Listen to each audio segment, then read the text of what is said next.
Assalamualaikum warahmatullahi wabarakatuh. Kembali lagi bersama saya, Febia Medina dengan NIM 22052009 dari Prodi Pendidikan Pancasila dan Kewarganegaraan Universitas Negeri Padang. Pada kesempatan kali ini, kita akan membahas materi selanjutnya, yaitu mengenai masa kebangkitan kembali pada abad ke-19 sampai sekarang. Materi pertama yaitu apa sih penyebab bangkit kembali pemikiran Islam setelah mengalami masa kelesuan? Nah, setelah mengalami masa kelesuan, kemunduran beberapa abad lamanya, pemikiran Islam bangkit kembali. Ini terjadi pada bagian kedua abad ke-19. Kebangkitan kembali pemikiran Islam timbul sebagai reaksi terhadap sikap taklid yang telah membawa kemunduran hukum Islam. Muncullah gerakan-gerakan baru di antara gerakan para ahli hukum yang menyarankan kembali kepada Al-Quran dan Sunnah. Gerakan ini dalam kepustakaan disebut gerakan salaf atau salafiyah yang ingin kembali kepada kemurnian ajaran Islam di zaman salaf atau permulaan generasi awal dahulu. Sebagai reaksi terhadap sikap taklid di atas, sesungguhnya pada periode kemunduran itu sendiri telah muncul beberapa ahli yang ingin tetap melakukan ijtihad untuk menampung dan mengatasi persoalan-persoalan tersebut dan perkembangan masyarakat. Nah, pada abad ke-14 telah timbul seorang mujtahid besar yang menghembuskan udara baru dan segar dalam dunia pemikiran agama dan hukum. Namanya yang pertama yaitu ada Ibnu Taimiyah pada tahun 1263 sampai 1328 dan muridnya yaitu Ibnu Qayyim al-Jauziyah pada tahun 1292 sampai 1356. Pola pemikiran mereka dilanjutkan pada abad ke-17 oleh Muhammad Ibnu Abdul Wahab tahun 1703 sampai 1787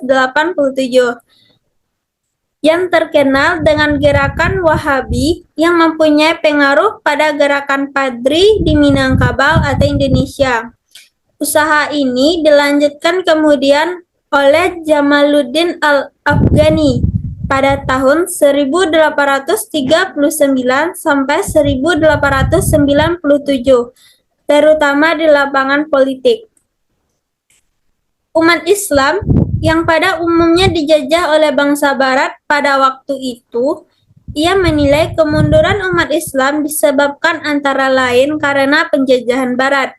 Karena itu, agar umat Islam dapat maju kembali, penyebabnya yaitu penjajahan Barat harus dilenyapkan lebih dahulu.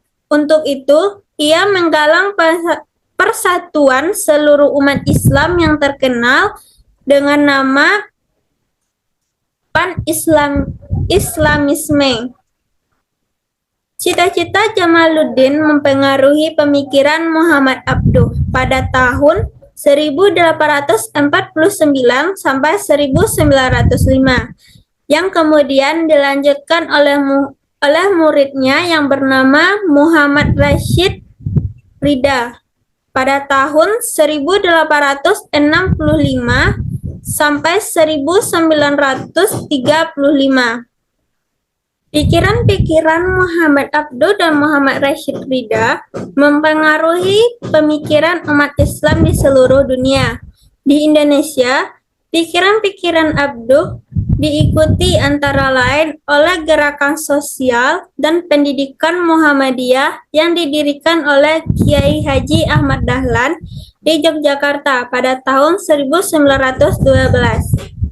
Paham Ibnu Taimiyah, seorang tokoh pemikir abad ke-14 Masehi tersebut, yang membagi ruang lingkup agama Islam ke dalam dua bidang besar, yaitu ibadah dan muamalah, dikembangkan lebih lanjut oleh Muhammad Abduh. Selain dari itu, ia banyak pula mengemukakan ide-ide baru melalui buku-buku yang ditulisnya. Program pembaruan pemikiran oleh Muhammad Abduh, di antaranya 1. Membersihkan Islam dari pengaruh-pengaruh dan kebiasaan-kebiasaan yang bukan Islam. Kedua, mengadakan pembaruan dalam sistem pendidikan Islam, terutama di tingkat perguruan tinggi. Yang ketiga, merumuskan dan menyatakan kembali ajaran Islam menurut alam pikiran modern. Yang keempat, mempertahankan atau bela. Yang keempat, mempertahankan atau membela ajaran Islam dari pengaruh Barat dan serangan agama lain. Yang kelima, membebaskan negeri yang penduduknya beragama Islam dari belenggu penjajahan. Melihat program-program tersebut, dapat disimpulkan bahwa ide pembaharuan pemikiran yang dikemukakan oleh Muhammad Abduh meliputi seluruh sektor kehidupan umat Islam. Sekian materi yang dapat saya sampaikan, semoga bermanfaat untuk kita semua. Sampai jumpa kembali di video berikutnya. Saya sudahi dengan wassalamualaikum warahmatullahi wabarakatuh.